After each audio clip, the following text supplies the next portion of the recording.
দেশের শীর্ষস্থানীয় শিল্পগোষ্ঠী বসুন্ধরা গ্রুপের দাতব্য প্রতিষ্ঠান বসুন্ধরা স্পেশাল চিলড্রেন ফাউন্ডেশনের সকল শিক্ষার্থীদের মাঝে বসুন্ধরা গ্রুপের পরিচালক এবং বসুন্ধরা স্পেশাল চিলড্রেন ফাউন্ডেশনের চেয়ারম্যান ইয়াশা সোবহানের পক্ষ থেকে শীতের কম্বল বিতরণ করা হয়েছে। আজ সোমবার দুপুরে ঢাকার দক্ষিণ কেরানীগঞ্জে বসুন্ধরা রিভারভিউ প্রজেক্টে অবস্থিত প্রতিষ্ঠানটির 404 জন শিক্ষার্থীর মাঝে এই কম্বল বিতরণ করা হয়।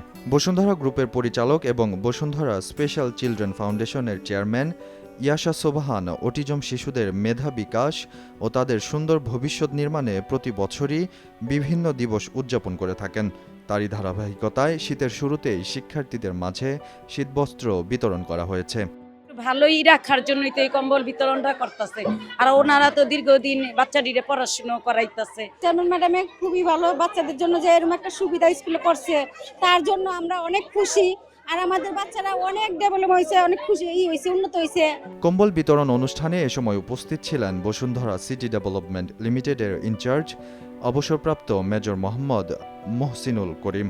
এ সময় তিনি বলেন, শীত শুরু হওয়ার আগেই আমাদের ফাউন্ডেশন চেয়ারম্যান ইয়াসা ম্যাডাম উনি প্রত্যেকবারই দিয়ে থাকেন। এটা শুধু এইগুলি না, উনি বাচ্চাদের সব রকমের ওয়েলফেয়ারই খেয়াল করেন। বাচ্চা অসুস্থ হলে তার ট্রিটমেন্টের খরচ, এদের ইউনিফর্ম, তারপরে বিশেষ কোনো সমস্যা কোনো ফ্যামিলির হলে সেটাও উনি লুক আফটার করেন।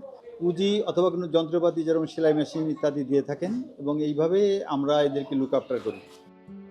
বিশেষ চাহিদা সম্পন্ন শিশুদের জন্য দাতব্য প্রতিষ্ঠান হিসেবে ঢাকার কেরানীগঞ্জে বসুন্ধরা রিভারভিউ প্রজেক্টে 2017 সালের 1 মার্চ যাত্রা শুরু করে বসুন্ধরা স্পেশাল চিলড্রেন ফাউন্ডেশন।